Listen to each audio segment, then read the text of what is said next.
Hello everyone, I am doctor Rupali Burde.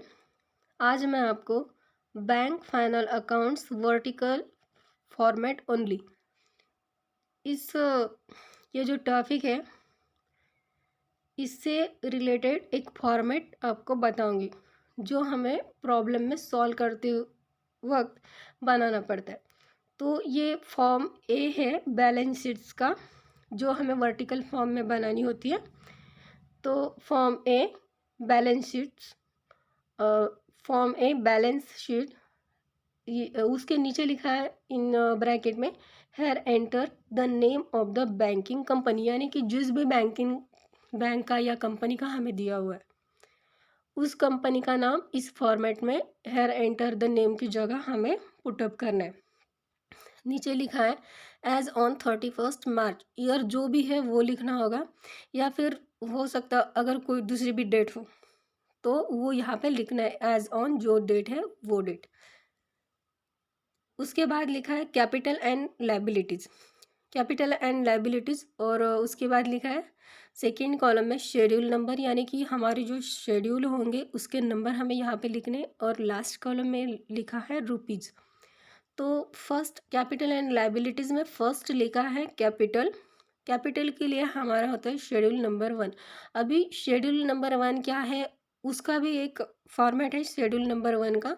तो ये सारे फॉर्मेट मैं आपको दे दूंगी 12 तक, और इससे भी ज़्यादा फॉर्मेट है क्योंकि ये सिर्फ बैलेंस शीट्स के फॉर्मेट में यहाँ पे मतलब बैलेंस शीट्स ले रहे हैं तो उसका ये फॉर्मेट है। उसके बाद प्रॉफिट एंड लॉस का भी है तो उसके भी शेड्यूल अलग हो गए।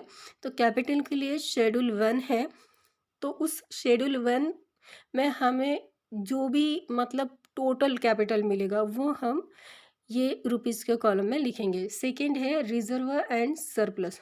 रिजर्व एंड सरप्लस का हमारा शेड्यूल नंबर 2 है। तो रिजर्व और सरप्लस का जो भी शेड्यूल नंबर 2 में जो टोटल अमाउंट निकलेगी वो टोटल अमाउंट हम यहाँ पे लिखेंगे। थर्ड है डिपॉजिट्स। डिपॉजिट के लिए हम शेड्यूल नंबर 3 बनाएंगे, और शेड्यूल नंबर 3 में जो टोटल अमाउंट हमें मिलेगी वो उसके सामने लिखेंगे रुपीज़ के कॉलम में। फोर्थ है बोरोविंग्स। बोरोविंग्स का शेड्यूल्स 4 है, तो 4 शेड्यूल्स में हम बोरोविंग्स का शेड्यूल बनाएंगे 4 नंबर पे, और जो भी उसकी टोटल अमाउंट होगी वो हम इसके सामने लिखेंगे। लास्ट है अदर लाइबिलिटीज़ एंड प्रोविजंस। इसका शेड्यूल है 5, और इस शेड्यूल के हिसाब से जो टोटल अमाउंट निकलेगी वो हम यहाँ पे लिखेंगे। अभी ये जो शेड्यूल्स दिए हुए हैं 1 से लेके 5 तक, तो यहाँ पे जो भी हमारी एडजस्टमेंट भी होगी वो उस शेड्यूल में ही हम क्लियर करेंगे, ठीक है। और फिर टोटल लाइबिलिटीज़ में ये पूरे 5 से शेड्यूल्स जो है उसकी अमाउंट की टोटल करेंगे, ठीक है। नेक्स्ट हमें नीचे दिया हुआ है असेट्स एंड प्रॉपर्टीज़।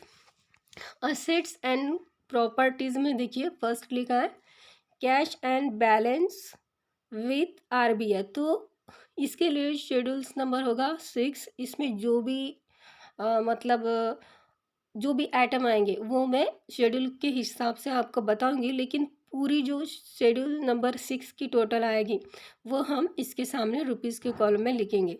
नेक्स्ट है balance with bank and money at call and short notice. तो इसके लिए शेड्यूल से 7 शेड्यूल के अनुसार जो भी अमाउंट आएगी टोटल अमाउंट वो हम इस कॉलम में रुपीज़ के कॉलम में शेड्यूल नंबर 7 के आगे लिखेंगे।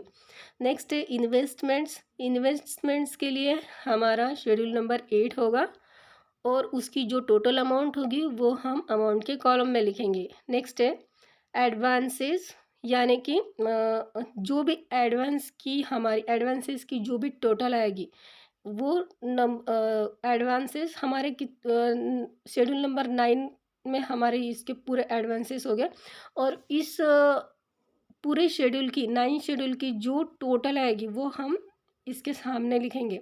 नेक्स्ट है फिक्स्ड असेट्स। इसका शेड्यूल है 10, और इस 10 के जो टोटल आएगी शेड्यूल नंबर 10 की वो हम रुपीज़ के कॉलम में इसके सामने लिखेंगे। नेक्स्ट है अदर असेट्स। तो अदर असेट्स के लिए हमने शेड्यूल नंबर 11 बनाया हुआ है, और शेड्यूल नंबर 11 की जो भी टोटल आएगी वो हम शेड्यूल नंबर 11 के सामने रुपीज़ के कॉलम में लिखेंगे। अब टोटल असेट में पूरा 6 से लेके 11 तक टोटल करेंगे और टोटल में लिखेंगे।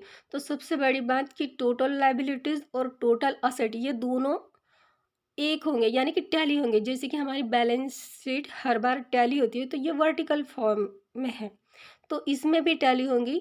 और कंटिंजेंट लायबिलिटीज़ जो है वो अलग से होगी, यानी कि वो इसमें नहीं आएगी।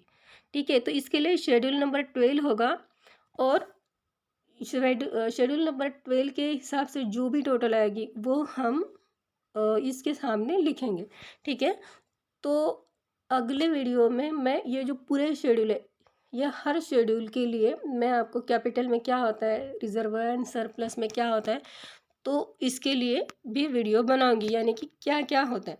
तो thanks for watch my video. आपको अच्छा लगे तो लाइक और सब्सक्राइब ज़रूर कर दीजिए। Thank you.